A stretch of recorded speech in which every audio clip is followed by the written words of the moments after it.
A political standoff in Somalia between the country's president and prime minister is intensifying over long-delayed elections. President Mohamed Abdullahi Mohamed says he has suspended the prime minister, accusing him of corruption over a land grab case.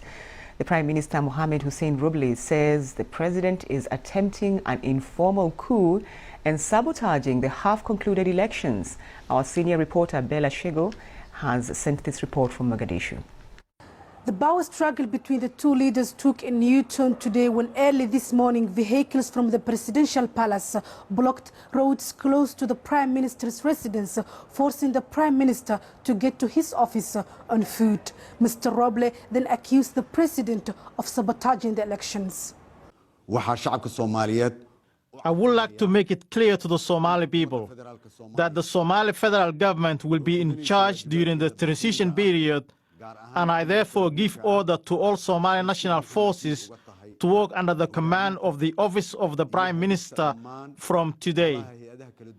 And former President Mohamed Abdullahi Farmajo is no more than a presidential candidate, so therefore he should stand aside. Today's move comes just 3 months after the President Mohamed Abdullahi Farmajo and the Prime Minister agreed to end a bitter feud sparked by the disappearance of a female intelligence officer in June. The fear now is that today's development will only deepen the political crisis and could trigger clashes between the forces loyal to the two men, such as the ones in Mogadishu in April when President Mohamed Abdullahi Farmajo unilaterally extended his 4-year term by 2 years. Bella Shego, BBC News, Mogadishu. Bismillah ar-Rahman ar-Rahim. Ardada xiisaysa barashada luqadda Ingiriiska waxaan ku wargelinayaa in bisha January ee sanadka cusub hadduu alla idmo aan bilaabi doono fasalo cusub oo ay ku baran karaan luqadda Ingiriiska.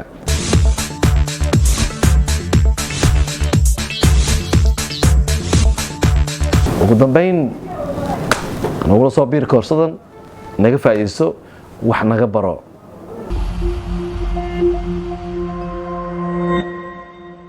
si aad noogu soo biirto waxaad naga soo wici kartaa telefoonada shaashada kaaga muuqda ama nagu soo booqo xafiiskeena cusub ee ku yaala inta u dhaxaysa isgoysada Banaadir iyo Soobe magaalada Muqdisho. xafiiskeenu wuxuu ku dhaxyaala ama qayb ka yahay Jawhara Apartments. halka ay naga soo xiriiri kartaa ama telefoonada naga soo wac si lagu hago oo xafiiska u timaado. aad baad u mahadsantihiin ku soo dhawaada Abdirsaaq British Online.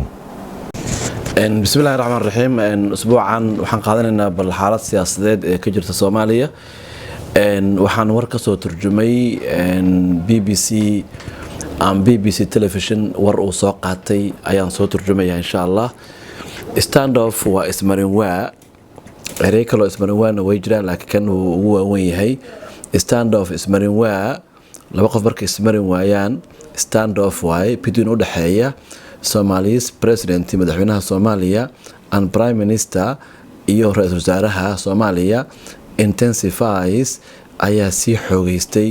oo si lixaadsaday. intensify waa shay markuu lixaadsado ama si xoogaysto. markii standoff u dhaxeeya labada mas'uul ee ugu sarreeya dalka intensifies ayaa si lixaadsaday.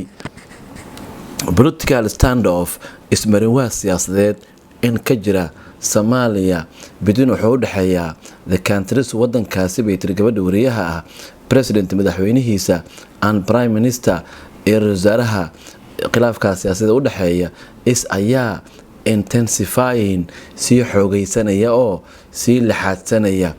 over kaasoo ka dul jira khilaafkaasoo ka dul jira long delayed elections doorashooyin long muddo dheer delayed dib u dhacay. President Mohamed Abdullahi Mohamed says wuxuu sheegayaa he has suspended inuu shaqada ka hakiyay oo shaqada ka hakiyay the prime minister wasaaraha accusing isoo ku eedeynaya him ra'iisul wasaaraha of corruption musuq maasuq of ka dul jira buu yiri a land grab dhul qabsasho ama dhul gacanta lagu dhigay land dhul grab la qabsaday ama gacanta lagu dhigay dhul gacanta lagu dhigay kayskiisu ku eedeeyay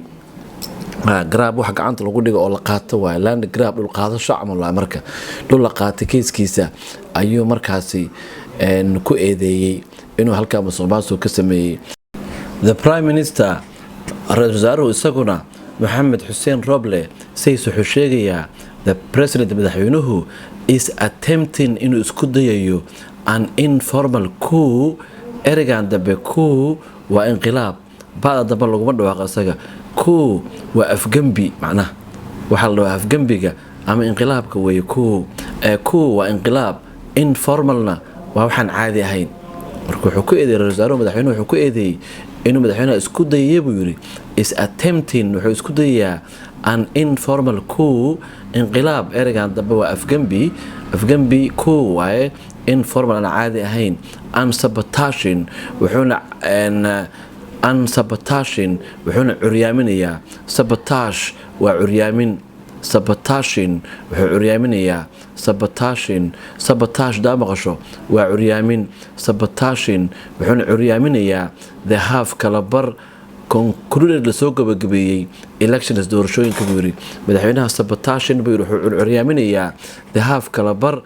concluded lasoo gabagabeeyey elections doorashooyinkani half kala barka concluded lasoo gabagabeeyey halfkooda lasoo gabagabeeyey. gabadha wariyaha BBC fadhida waxay tiri marka our senior reporter wariyaheena senior sare Bella Shegow Hasenti ayaa soo dirtay this report warbixintan from ka soo dirtay Mogadishu. Bella Shegow waxay ku bilowday the power awooda struggle halganka xagga awooda ah between u dhaxeeya the two leaders labada hogaamiye tuug wuxuu qaaday ama qaatay new 10 wiji cusub weecasho cusub ayuu sameeyay dhinac cusub oo u wacday halgankaasi u dhaxeeya xagga awooda u dhaxeeya labada hogaamiye tuug wuxuu qaatay oo uu yeeshay new 10 weecasho cusub dhinac cusub oo u wacday ama wiji cusub ayuu yeeshay today maanta when markii early goor hore this morning oo saaka ah vehicles gawaari from ka timid the presidential palace qasriga madaxtooyada blocked ay xireen ay blogareeyeen roads wadooyinka close to u dhawaa the prime minister's Wasaaruhu residence meeshu deganaa residence waa deegaan forcing kaasoo ku qasbay arrintaasoo ku qasabtay the prime minister Wasaaruhu to get to the inuu ku gaaro his office xafiiskiisa on foot si lug ah ama isagoo cagtiisa maalaya. Mr. Roble then kadib accused wuxuu ku eedeeyay the president madaxweynaha of sabotaging inuu curyaaminayo the elections doorashooyinka. Roble wuxuu yiri I would like waxaan jeclaan lahaa to make it clear inaan u cadeeyo to the Somali people dadka Soomaaliyeed the Somali federal government in dowladda federaalka Soomaaliyeed will be ahaan doonto in charge midda mas-uuliyadda haysa iidaa noqon doonta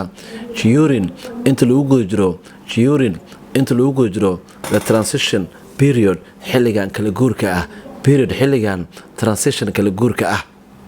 an I buu yiri aniga therefore sidaas la ajligeed gif waxaan bixinayaa order amar ayaan siinayaa to all dhammaan Somali National Forces ciidamada qaranka Soomaaliyeed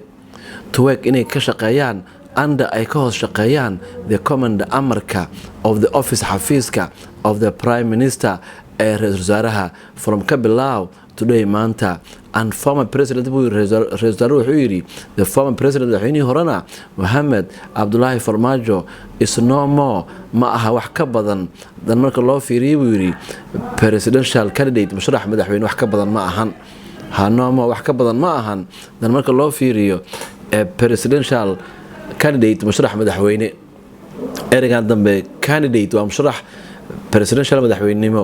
so therefore saal aligeed buu yiri he should stand waa inuu istaagaa aside dhinaca therefore saal aligeed marka he should stand waa inuu joogsadaa aside dhinac u joogsadaa gabadhu way sii hadashay waxay tiri marka today's move talaabada maanta dhacday move waa talaabo markaan today's move talaabada maanta kamis waxay imaanaysaa just 3 months 3 bilood after kadib President Mohamed Abdullahi Farmaajo and the Prime Minister agreed maray isku raaceen to end inay dhameeyaan a bitter feud colaad qaraar ha ereygan feud waa colaad wala colaad urku taal noqoto way aad u raagtay feud oo meel xun gaartay way colaadan feud ka bitter qaraar ha dhowr bilood ka hor ay ku heshiiyeen to end inay dhameeyaan a bitter feud colaad qaraaro bitter qaraar feud colaada spark taasoo ay kiciyeen ama ay dhimbilayeen taasoo ay keeneen colaadaasoo spark ay dhaliyeen colaadaas waxaa dhaliyay by the disappearance qarsoomid ama wayn la waayay disappearance waa qof qarsooma ama la waayo colaada waxaa keentay waagaasi baa la yiri the disappearance mar ay gabadha qarsoomida ay qarsoontay ama la waayay of a female mid dhidig ah intelligence ee xagga muqaabaraadka officer sargaalka ah ha officer waa sargaalad intelligence xagga sirdoonka ama muqaabaraadka ha intelligence waa sirdoon ama muqaabaraad oo female oo dhidig ah in June dhacday the fear cabsida now hadda is ayaa ah that today's development in waxa soo kordhay maanta today's development waxa maanta soo kordhay waa markan will only ayaa oo kaliya deepen waxay sii qoto dheereynayaan oo ay sii fogeynayaan the political crisis mushkilada siyaasadeed and could trigger waxa suurtagal ah inay keento xataa could trigger sidoo kale waxa la keebka qoriga waxay keeni kartaa macnaha could trigger mar wax loo qato waxay sii dhalin kartaa could cause waxay sabab kartaa xataa could trigger waxay keeni kartaa xataa clashes isku dhacyo bidin u dhaxeeya the forces xoogaga ama ciidamada loyal to daacad u ah the two men labada nin saja sida the ones kuwii in Muqdisho ka dagaalamay in bishii April when markaasoo President Mohamed Abdullahi Farmaajo unilaterally si hal